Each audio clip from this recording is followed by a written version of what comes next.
Kesempatan mendapatkan bantuan 6 juta rupiah untuk anggota program Keluarga Harapan PKH Muda atau usia di bawah 45 tahun. Dan Kementerian Sosial terus mencairkan bantuan ini sepanjang tahun 2023. Bagaimana syaratnya memperoleh bantuan ini? Simak info lengkapnya dan pastikan teman-teman telah mendukung channel ini dengan cara like dan share dan juga telah subscribe serta mengaktifkan lonceng notifikasinya agar teman-teman selalu mendapatkan informasi update seputar pencairan bantuan sosial dan subsidi pemerintah.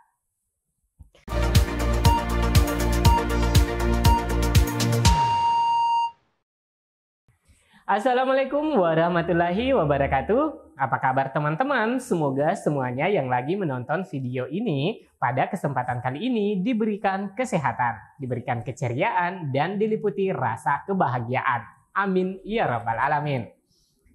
Nah teman-teman, sesuai topik di awal kita tadi, kesempatan bagi keluarga penerima manfaat atau KPM muda atau yang berusia di bawah 45 tahun untuk mendapatkan bantuan sosial 6 juta rupiah dari Kementerian Sosial. Nah ini kesempatan yang harus dimanfaatkan ya teman-teman. Karena semua KPM PKH mendapatkan kesempatan dan peluang yang sama jika usianya masih memenuhi standar dari program ini, yaitu 45 tahun ke bawah. Nah, baru-baru ini untuk pendataan calon penerima telah dilaksanakan ya teman-teman. Tepatnya kemarin pertanggal 10 Februari, data-datanya telah dikirimkan ke pusat. Nah, artinya mulai berproses di pusat bagi calon-calon yang menerima bantuan ini. Nah, karena ini adalah program secara nasional dan merupakan program yang sudah dicanangkan oleh Kementerian Sosial, artinya kesempatan ini akan terus berlanjut.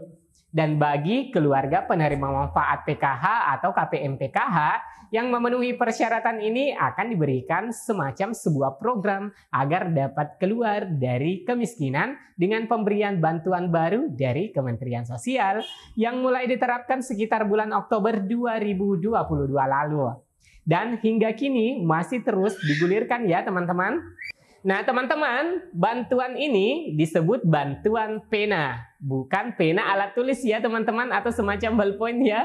Jadi program pena atau pahlawan ekonomi Nusantara merupakan program dari Kementerian Sosial dalam rangka pemberdayaan ekonomi masyarakat penerima bantuan sosial agar dapat mengembangkan kewirausahaan dengan memberikan bantuan usaha. Program PENA menawarkan dukungan penguatan usaha serta penguatan produksi dengan jumlah bantuan sebesar 6 juta rupiah per keluarga penerima manfaat atau KPM. Nah, pesan dari Ibu Menteri Sosial Tri Risma hari ini mengatakan akan mengurangi pemberian bantuan sosial kepada warga yang kurang mampu yang fisiknya masih kuat. Hal inilah yang melatar belakangi program PENA. Kita beri bansos, tapi setelah itu mau diapakan? Apakah iya dia sekian tahun dapat bansos, padahal fisiknya masih kuat, masih bisa bekerja sekian tahun? Apa iya orang itu kita tidak lakukan treatment apapun, hanya terima bantuan? Ke depan tidak seperti itu. Ini yang saya akan coba di 2022. Jelas Bu Risma. Adapun tujuan dari program PENA, yang pertama meningkatkan kemandirian sosial ekonomi fakir miskin, kelompok rentan dan orang tidak mampu.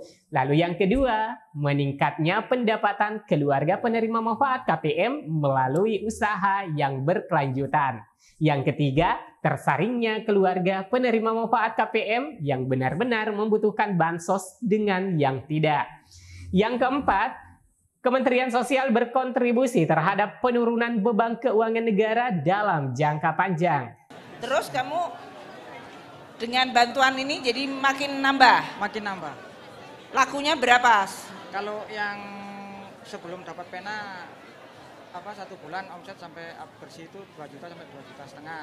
2 juta sampai 2,5. Nah teman-teman, adapun kriteria dan syarat program PENA. Yang pertama, penerima bansos aktif. Kemudian yang kedua, setuju keluar dari bansos jika mendapatkan PENA.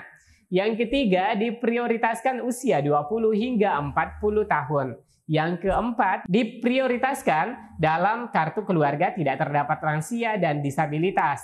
Yang kelima, diprioritaskan penerima Rumah Sejahtera Terpadu atau RST 2022 atau penerima Rutilahu 2021. Yang keenam, tidak harus sudah punya rintisan usaha atau punya usaha lebih baik. Adapun jenis usaha yang diistilahkan klaster usaha program PENA ada 5 ya teman-teman, yakni 1. Usaha makanan.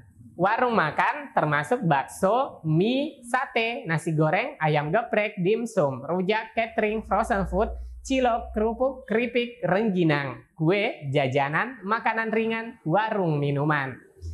Yang kedua, usaha kerajinan, jahit, anyaman, tusuk sate, kotak nasi atau kue, batu bata, genteng, batako, mebel kayu, ulekan cobek. Yang ketiga, usaha pertanian, tanaman hias, sayur, jamur, seledri, cabai, buah. Yang keempat, usaha peternakan, ayam, bebek, entok, burung, ikan. Yang kelima, usaha jasa, toko sembako, jual sayuran, laundry, barbershop, sablon. Bantuan yang diterima program PENA senilai Rp5.500.000 untuk peralatan usaha, Rp500.000 untuk bahan baku produksi. Jika teman-teman masuk dalam kriteria tadi, maka Bansos PENA nantinya akan menjadi calon penerima sebesar Rp6 juta sebagaimana komitmen pemerintah dalam mempercepat penurunan angka kemiskinan di tanah air melalui berbagai program. Ternyata sangat membuahkan hasil yang baik. Nah, untuk itu, pemerintah melalui Kementerian Sosial Republik Indonesia berupaya menambah program baru lainnya guna untuk mempercepat akselerasi penurunan angka kemiskinan tersebut. Baik teman-teman, demikian informasi yang bisa saya sajikan pada kesempatan kali ini. Like dan share ke media sosial dan grup-grup teman-teman punya. Silahkan memberikan tanggapan dengan menuliskan komentar ataupun pertanyaan yang relevan di bawah kolom video. Saya Amran dan kru Info Bansos Channel undur diri. Sampai jumpa di video selanjutnya. Wassalamualaikum warahmatullahi wabarakatuh.